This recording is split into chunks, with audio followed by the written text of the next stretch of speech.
Daniel Hale never liked surprises, and life hadn't given him many good ones anyway, not since Emma died. But nothing, not even the hardest nights alone or the longest shifts at the mechanic shop, had prepared him for the moment a polished black sedan rolled up to his small, peeling porch on a cold Thursday evening. Lily was inside, humming as she colored her imaginary unicorn kingdom on the living room floor.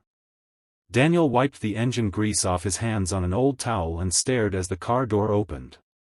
A tall man stepped out, dressed too neatly, too expensively for this side of town. His shoes were polished enough to blind someone, and his coat looked like it cost more than Daniel made in a month.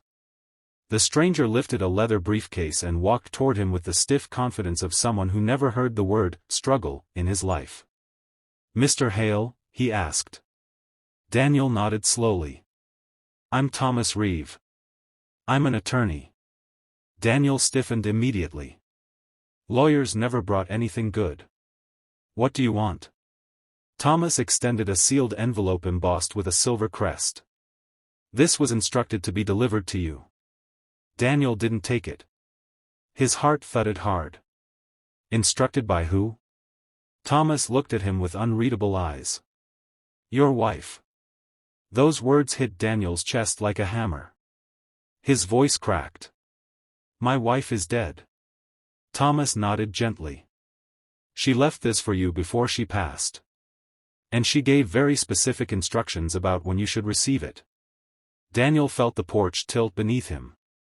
"This is some mistake," he whispered. "Some scam."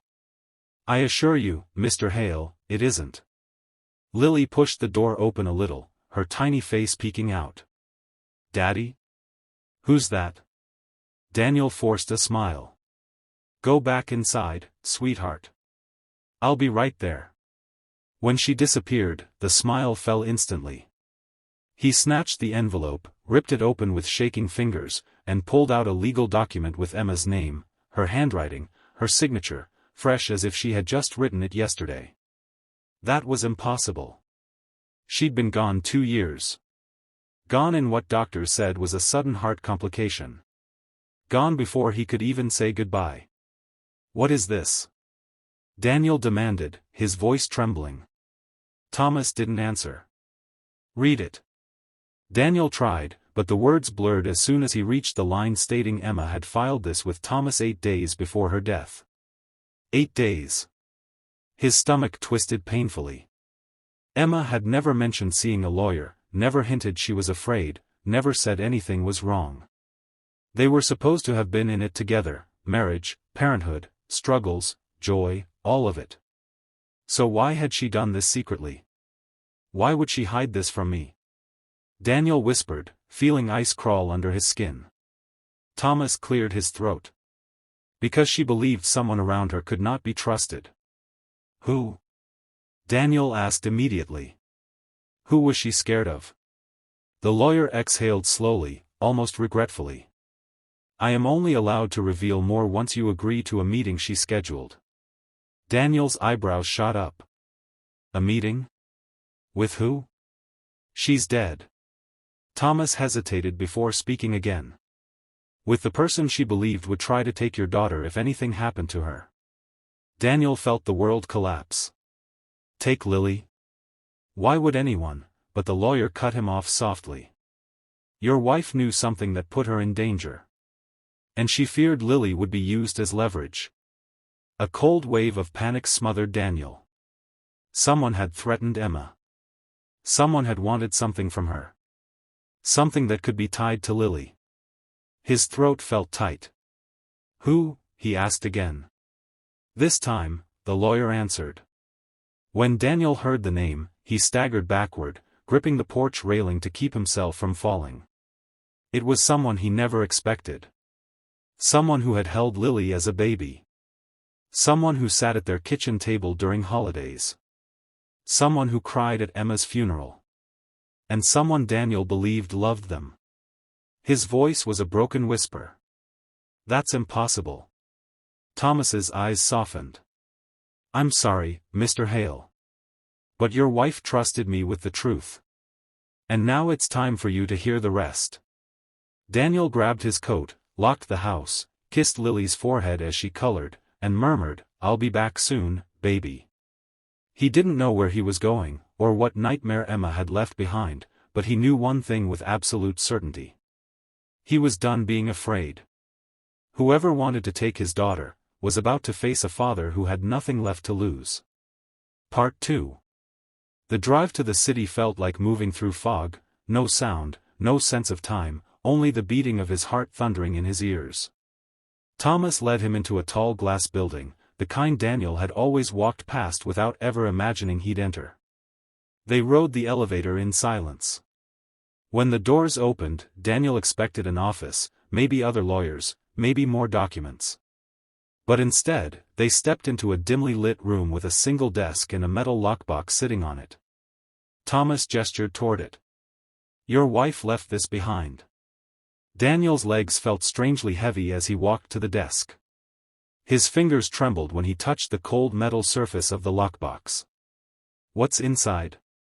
"Evidence," Thomas answered. "Things she discovered. Things someone wanted her to keep quiet." Daniel opened the lockbox.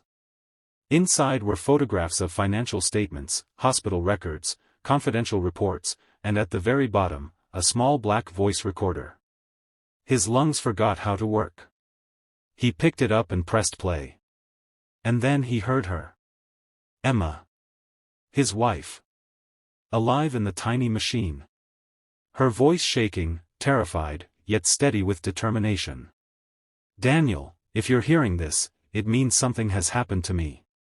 Daniel's knees nearly buckled. "I didn't die the way they will tell you. I need you to be strong. For Lily." Tears blurred his sight instantly. Her breaths were uneven, as if she had recorded this while crying. "I found something at work.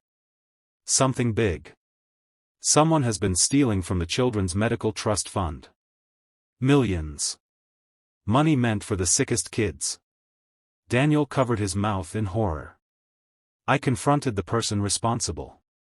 They threatened me. They told me to stay quiet or I'd lose everything. I didn't know what to do, Daniel. I didn't know who to trust." Her voice cracked, broken, helpless, afraid.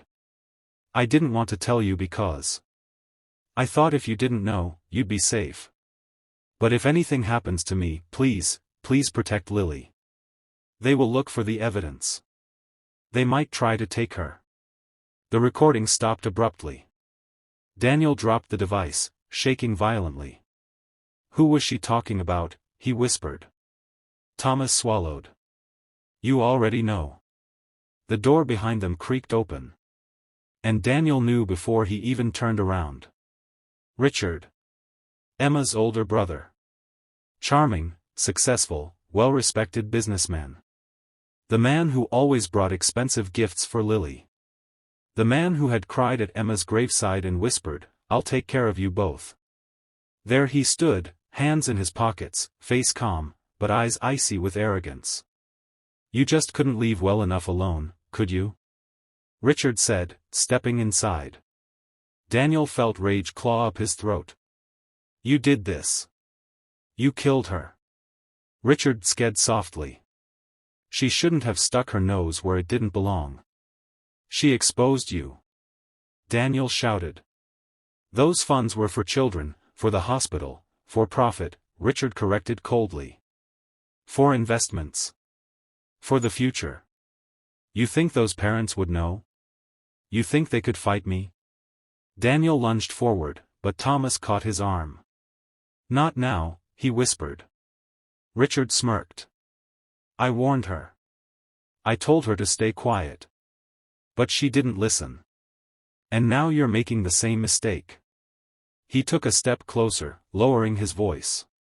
"Give me the lockbox, Daniel. Or I'll take Lily." Everything inside Daniel snapped like a violently breaking wire. His fists clenched. His breath shook. His entire body trembled. "If you come near her," he breathed, voice thick with fury, "I will destroy you." Richard laughed lightly. "You? A mechanic? Going against me?" But then the laugh faded when police sirens wailed outside the building.